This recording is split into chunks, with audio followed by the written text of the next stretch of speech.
So I've actually been meaning to and needing to make this video for a long time, but you know, lazy. Actually, it's this topic that basically explains why I let my YouTube channel die and why now I have to fight tooth and nail to revive it from the dead. And hey, if you want to see me revive it, make sure you watch all my new videos and like and comment as soon as they go up and share it to your friends and support the heck out of me, alright? Thank you. So, you could call me a guru. No matter how much I despise that word, my girl Miriam always tells it how it is. Actually, is she a chick? George and Charles Merriam. They could have just been really ahead of the time, who knows? I'll call it's still chick. So yeah, I'm technically a guru, and a lot of the videos on my channel are related to dropshipping. So, I'm a dropshipping guru. Or, I was a dropshipping guru. I'm not anymore. Woo! And there's a few reasons for that, actually. It all started when I was young. I was 18, I think. I was fresh into college, you know, bright-eyed, big-eyed, enthusiastic, always willing to like learn something and try something new out. You know, I was always looking for a challenge. Now, back in the day, a whole 4 years ago, whoa, dropshipping and online business was a lot less prominent on YouTube compared to like what it is today. Sure, Ty Lopez had been in his garage for about a year at that point, and there were certainly a lot of people talking about the same things that are talked about today, but definitely to a much lesser degree. So one day on YouTube, I was just scrolling through and I got recommended this video about dropshipping, and it was just a pretty candid video just talking about like what the business model is, you know, how it works, and I was like, this is actually pretty interesting. I've never heard about this before.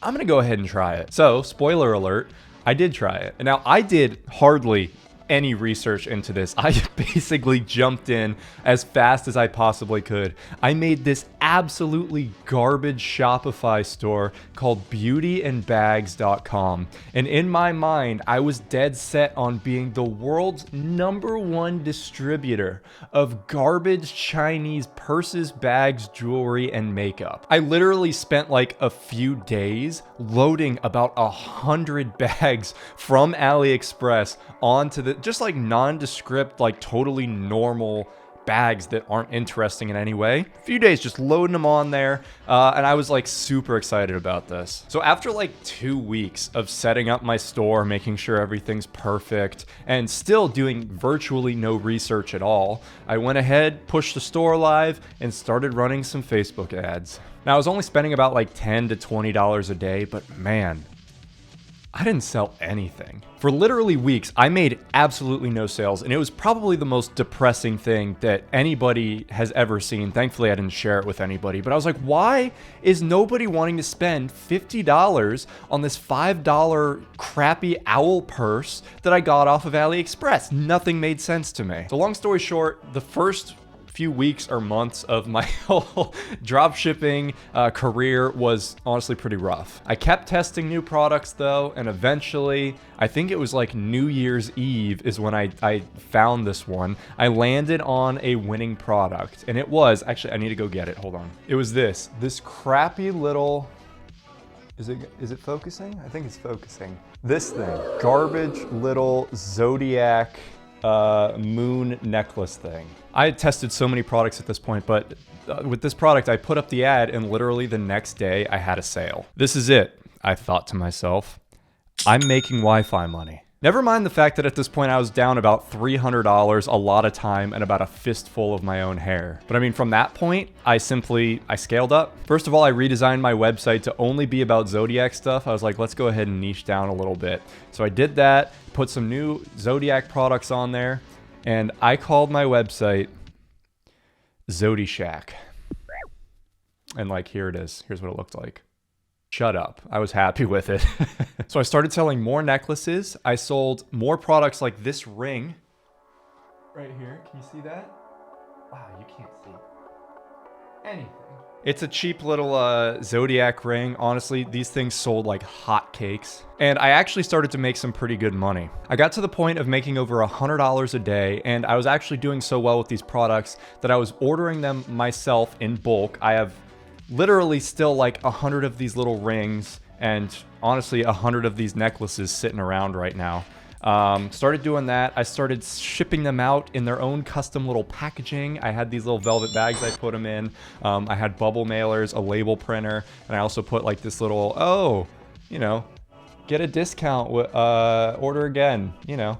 Super cute. Like I was killing it. Now about this time, I started coming across people on YouTube such as like Hayden Bowles, which by the way, follow Baller Busters on Instagram because they've actually got a lot of dirt on that dude. But I saw these people and I saw them talking about dropshipping, talking about the same thing that I had been doing and that I was starting to see some success with, and it really piqued my interest. I thought, hey, I do this stuff, like I dropship, and I also love making YouTube videos. I'm gonna make YouTube videos about this stuff. It only seems natural. So I did. I went into this channel with the sole purpose of like helping people out with this cool new business model and of course, gaining some YouTube clout. So I have always wanted to have a big YouTube channel and I still do. And up until that point, the biggest channel that I had was a Minecraft Let's Play channel with about 1,500 subscribers. No, I am not going to share that channel with you. I had no idea how much money I was capable of making off of this. I was like, hey,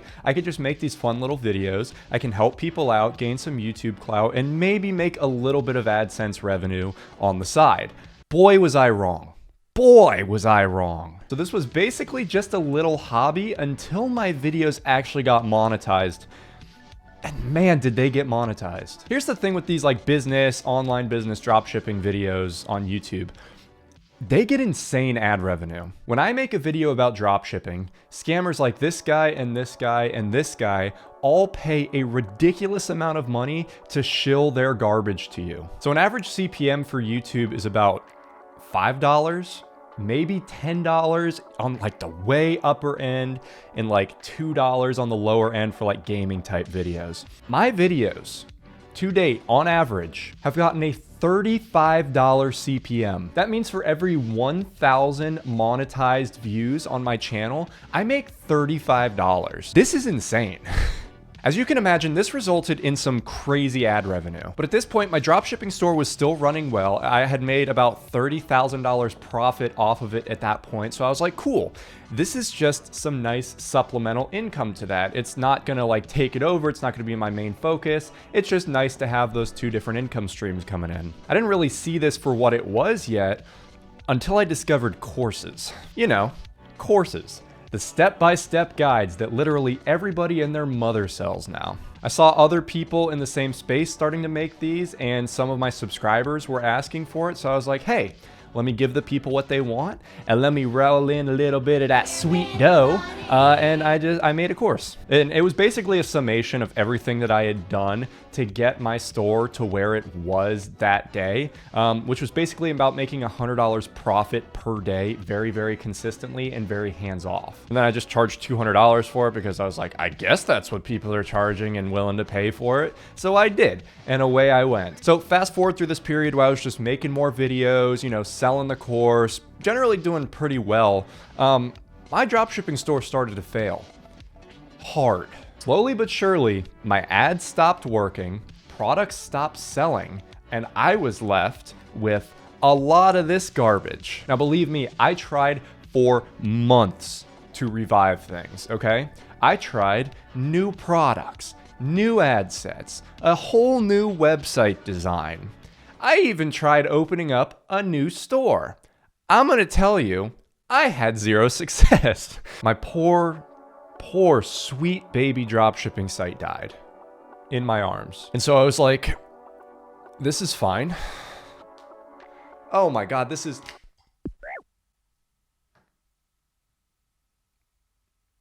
I straight up ripped the cork in half. This is how it went. It was basically like this garbage. I was gonna take a swig of wine. That was gonna be funny. All right, let's move on. But I was like, yeah, this is fine. I still made what, like $40,000 profit at that point? There's no problem with me still making videos talking about how I was able to do that off of a store in like what I supposed was a very replicable fashion. And I was still making more money off of the store than I was off of YouTube like per month. So I was fine with it. That is, until everything wasn't fine. and the Fire Nation attacked. I hit this threshold, this very fine line where I started to make more money off of YouTube than I was actually making off of dropshipping.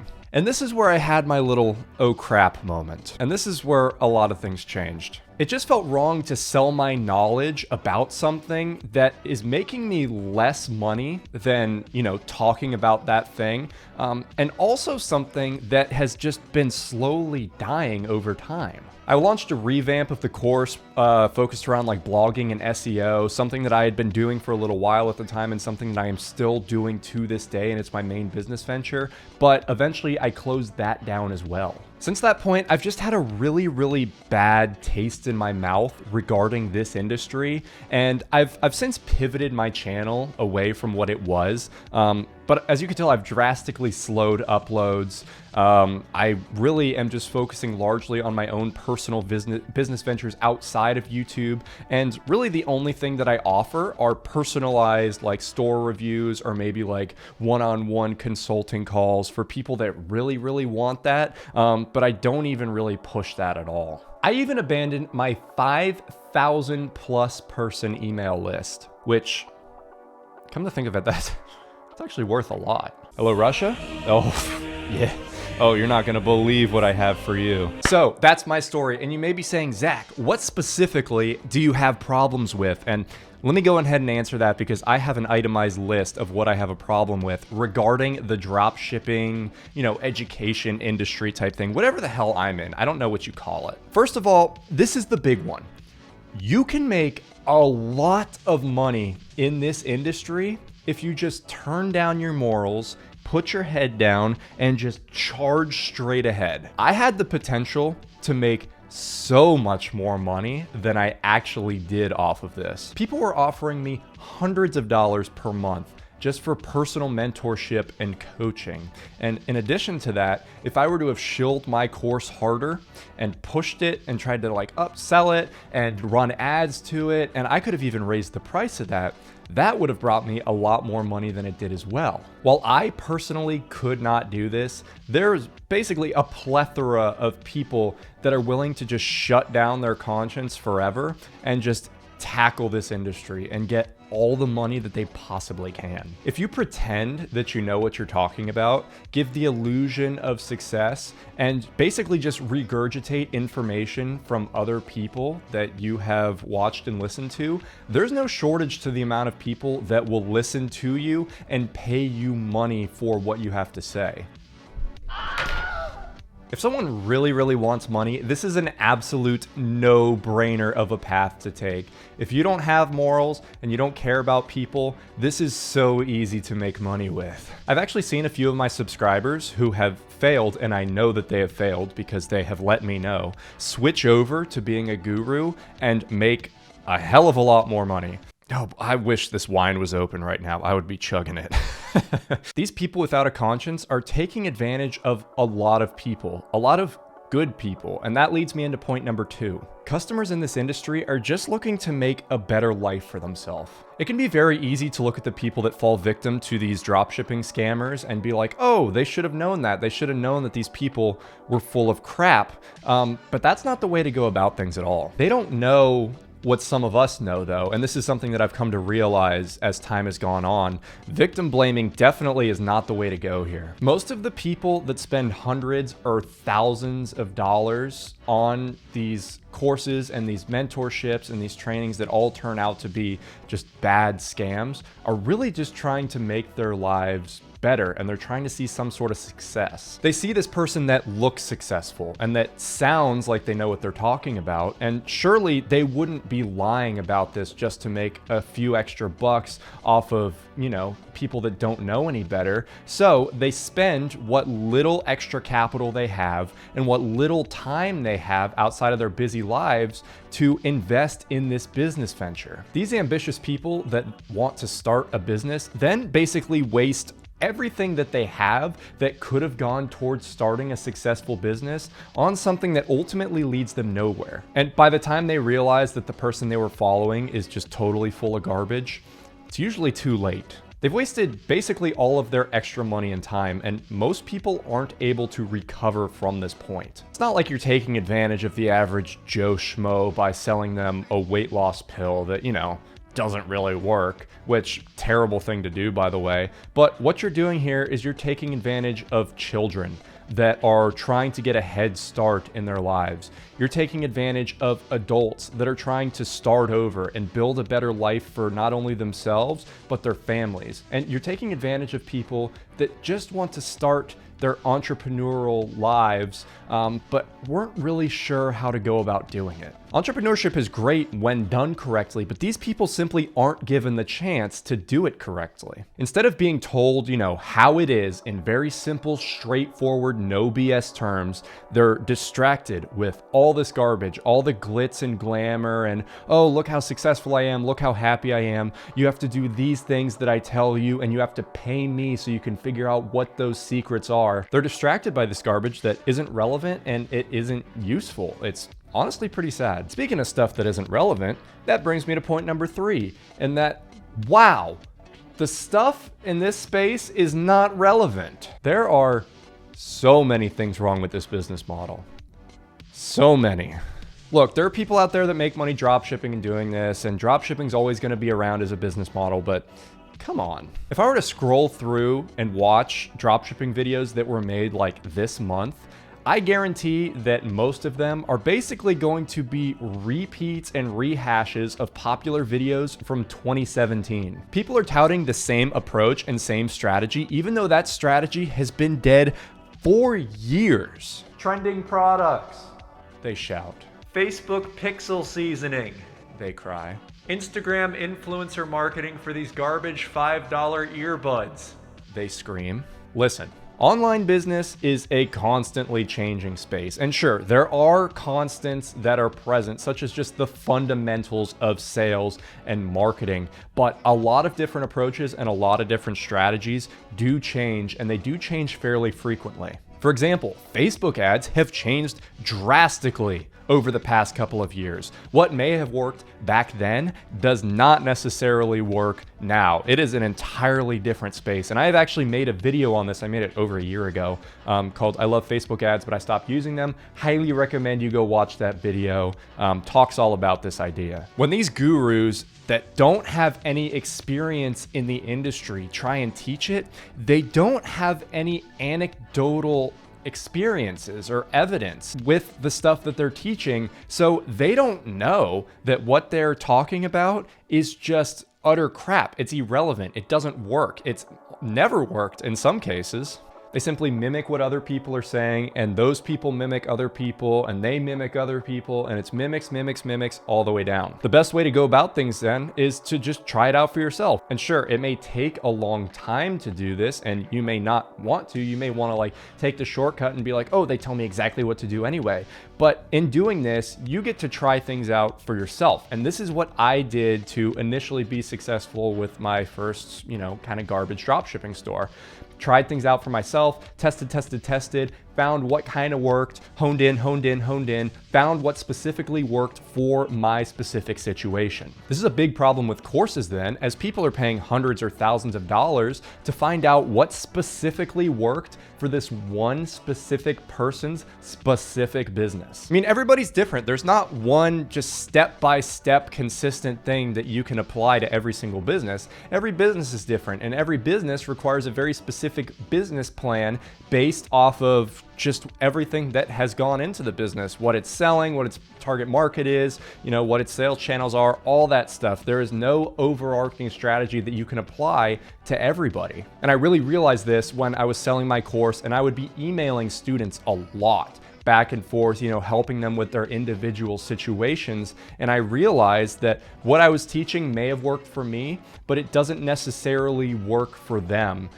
It would need to be tweaked and changed around so that it would best apply to their situation. And then finally, fourth, and this is basically the point that I just hate the dropshipping model. If you've been subscribed to me for a good amount of time, You know this. Now, some people do this right. Don't get me wrong. The people that build assets online have this dropshipping store called majestycoffeecom, and they're earning well over 6 figures a year off of this site. It's a high ticket dropshipping site where they do like Google ads and they get creative with their marketing, and it's not churn and burn. It's a really good website. And so they're an example of somebody that does dropshipping well. And you know why they're successful? Because they stayed true to their name. They built an asset.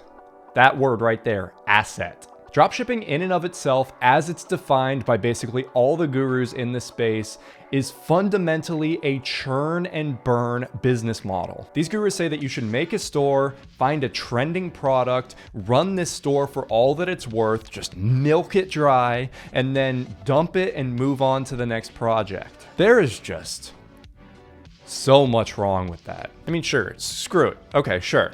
You may make a couple grand off a store if you get lucky, but first, you have to put a ton of effort into making the store, finding products, testing products, running ad sets, testing ad sets, split testing ad sets, and combining all of those into different tests to try and get stuff to work. This is an immensely intensive process. This is not something that can just be, like floofily done. This isn't something that you can very easily outsource the entirety of.